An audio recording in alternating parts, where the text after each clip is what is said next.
murakaza neza ku Itetero TVM, ibyishimo byanyu, inshingano yacu. Intego y'icyigisho cy'uyu munsi iragira iti: imvugo y'Imana ni ihame. Yasezeranyije abigishwa impano y'Umwuka Wera, barawubonye. Turasoma mu Byakozwe n'Intumwa ibice 2, umurongo wa 1 kugera ku wa 9.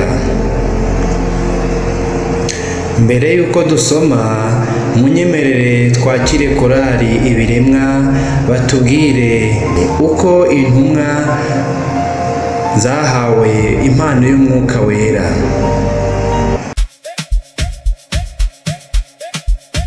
The Holy Spirit comes at Pentecost.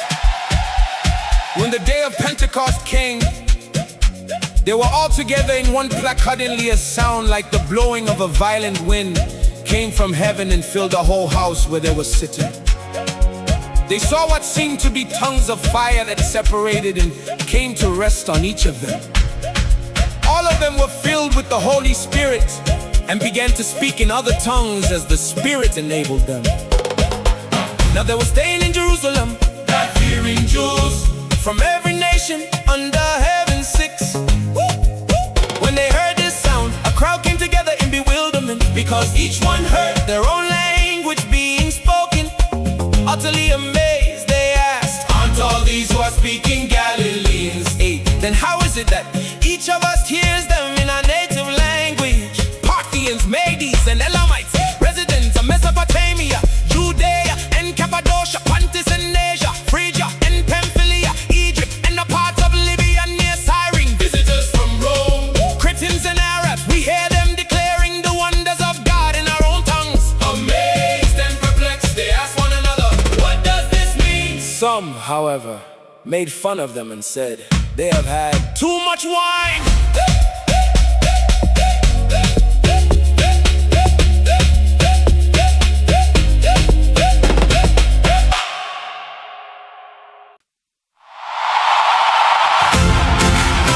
Peter addresses the crowd.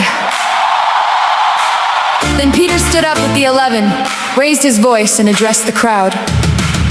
Fellow Jews and all of you who live in Jerusalem, let me explain this to you. Listen carefully to what I say. These people are not drunk as you suppose. It's only 9 in the morning. No. This is what was spoken by the prophet Joel. In the last days, God says, I will pour out my spirit on all people. Your sons and daughters will prophesy. Your young men will see visions. Your old men will dream dreams. Even on my servants, both men and women, I will pour out my spirit in those days, and they will prophesy.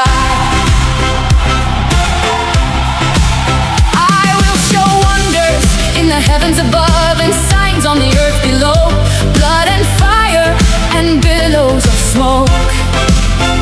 The sun will be turned to darkness and the moon to blood before the coming of the great and glorious day of the Lord. And everyone who calls on the name of the Lord will be saved. Fellow Israelites, listen to this.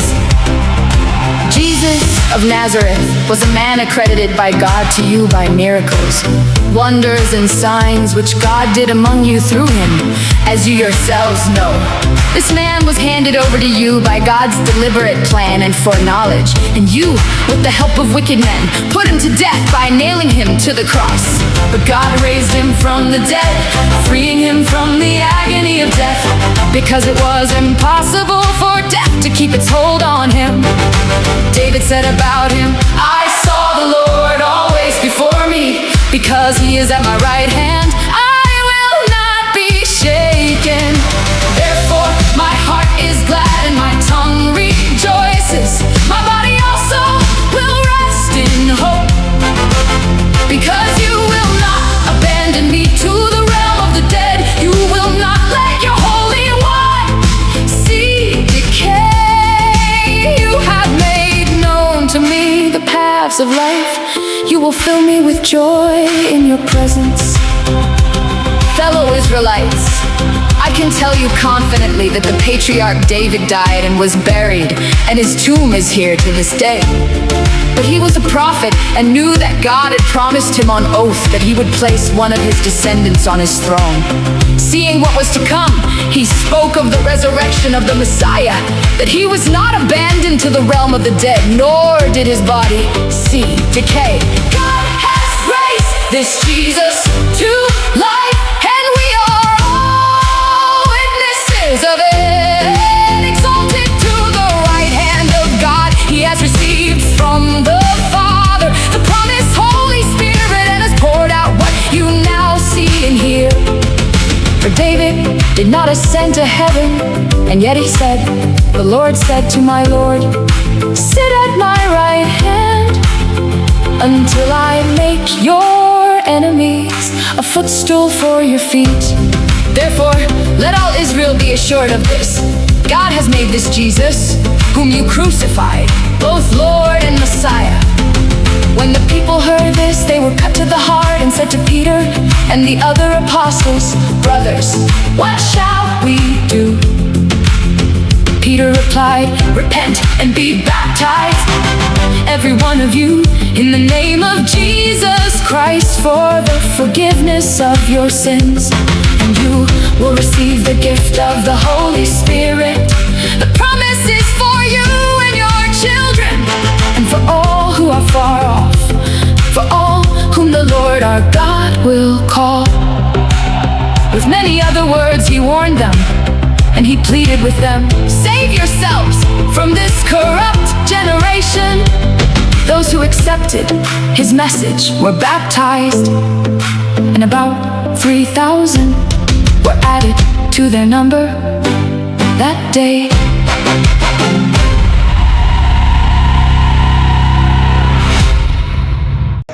Dusome. Umunsi wa Pentekote usohoye, bose bari hamwe. Ibyakozwe n'intumwa ibice 2 umurongo wa mbere kugera ku wa 9. Umunsi wa Pentekote usohoye, bose bari hamwe mu mwanya umwe bahuje umutima, nuko umuriri ubatungura uvuye mu ijuru umeze nk'uw'umuyaga uhuha cyane, ukwira inzu bari bicayemo. Haboneka indimi zigabanije zisa n'umuriro, ururimi rujya ku muntu wese wo muri bo. Bose buzuzwa umwuka wera, batangira kuvuga izindi ndimi nk'uko umwuka yabahaye kuzivuga. Muri Yerusalemu habaga abayuda b'abaturage b'abanyadini bari baraturutse mu mahanga yose ari munsi y'ijuru. Uwo muriri ubaye, abantu benshi baraterana, batangazwa n'uko umuntu wese yumvise babandi bavuga ururimi rw'iwabo. Barumirwa bose baratangara bati, mbese aba bose bavuga si Abanyagalileya? None se n'iki gitumye twese tubumva bavuga indimi z'iwacu za kavukire? Kandi turi Abapariti n'Abamedi n'Abanyelamu n'abatuye i Mesopotamiya n'i Yudaya n'i Kapadokiya n'i Ponto no muri Aziya n'i Furugiya n'i Pamfiliya no muri Egiputa no mu gihugu cy'i Libiya gihereranye n'i Kurene, n'Abaroma n'abashitsi n'Abayuda n'abakomeza idini yabo, kandi n'Abakirete n'Abarabu turabumva bavuga ibitangaza by'Imana mu ndimi z'iwacu.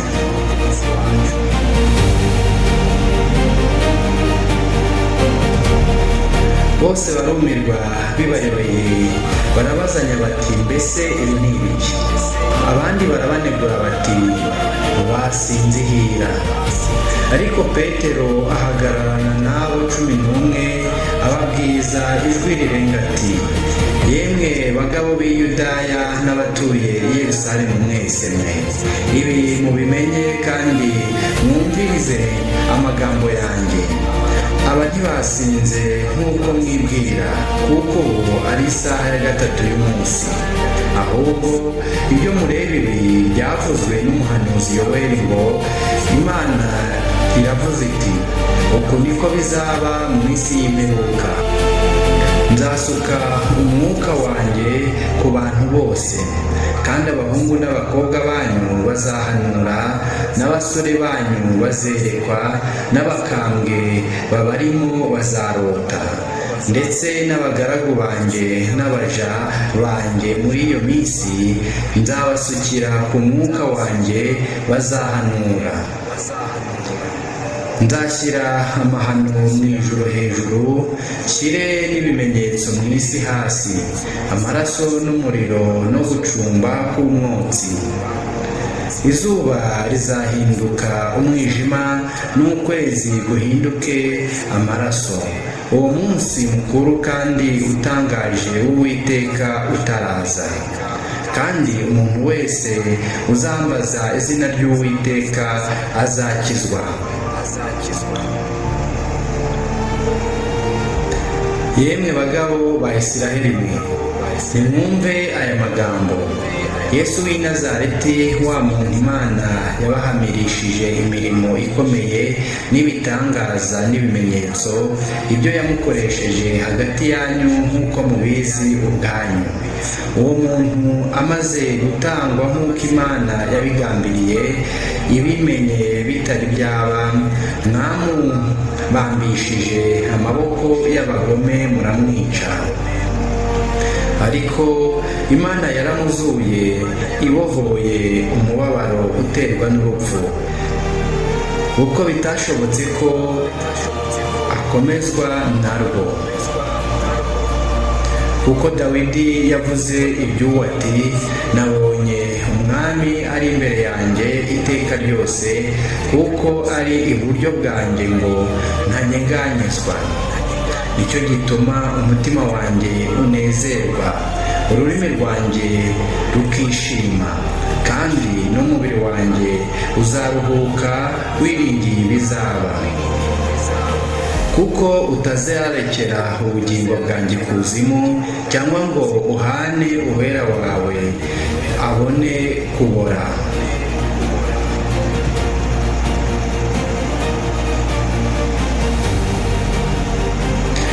Wamenyesheje inzira y'ubugingo, uzanyuzuza umunezero kuko ndi imbere yawe.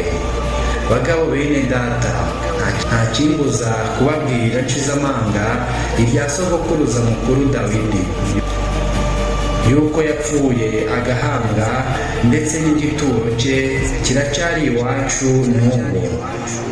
Nuko rero, kuko yari umuhanuzi akamenya ko Imana yamurahiye indahiro yuko izamuha umwe mu buzukuruza be ngo abe ari we usubira ku ngoma ye, yavugaga ibyo kuzuka kwa Kristo abibonye bitari byaba. Nicyo cyatumye avuga ko atarekewe ikuzimu, kandi ngo n'umubiri we nturakabora. Imana yazuye Yesu, natwe twese turi abagabo bo guhamya ibyo. Nuko amaze kuzamurwa n'ukuboko kw'iburyo kw'Imana no guhabwa na Se ibyo yasezeranije, ari byo Mwuka Wera, none asutse icyo mureba kandi mwumva. Kuko atari Dawidi wazamutse mu ijuru, ahubwo ubwe yaravuze ati, Uwiteka yabwiye umwami wanjye ati, icara iburyo bwanjye, ugeze aho nzashyira abanzi bawe munsi y'ibirenge byawe. Nuko abo mu muryango wa Isiraheli bose nibamenye badashidikanya yuko Yesu mwabambye Imana yamugize umwami na Kristo. Abo bantu bumvise ibyo bibacumita mu mitima, nuko babaza Petero n'izindi ntumwa bati, bagabo bene data, mbese tugire dute? Petero arabasubiza ati, nimwihane umuntu wese muri mwe abatizwe mu izina rya Yesu Kristo ngo mubone kubabarirwa ibyaha byanyu, kandi namwe muzahabwa iyi mpano y'Umwuka Wera, kuko isezerano ari iryanyu n'abana banyu n'abari kure bose, abazahamagarwa n'Umwami Imana yacu. Nuko akomeza kubahamiriza n'andi magambo menshi, arabahugura ati, mwikize ab'iki gihe biyobagiza. Nuko abemeye amagambo ye barabatizwa, abongewe ku basanzwe kuri uwo munsi baba nk'ibihumbi 3. Bahoraga bashishikariye ibyo intumwa zigishaga, bagasangira ibyabo no kumanyagura imitsima no gusenga. Abantu bose bagira ubwoba, nuko intumwa zikora ibitangaza n'ibimenyetso byinshi. Abizeye bose babaga hamwe bagasangira ibyabo byose. Ubutunzi bwabo n'ibintu byabo barabiguraga bakabigabanya bose nk'uko umuntu akennye. Kandi iminsi yose bakomezaga kujya mu rusengero n'umutima uhuye, bakamanyagura umutsima bakarya bishimye, bafite imitima itishama, bahimbaza Imana, bashimwa n'abantu bose. Kandi uko bukeye Umwami Imana akabongerera abakizwa. Mwakire ijambo ry'Imana.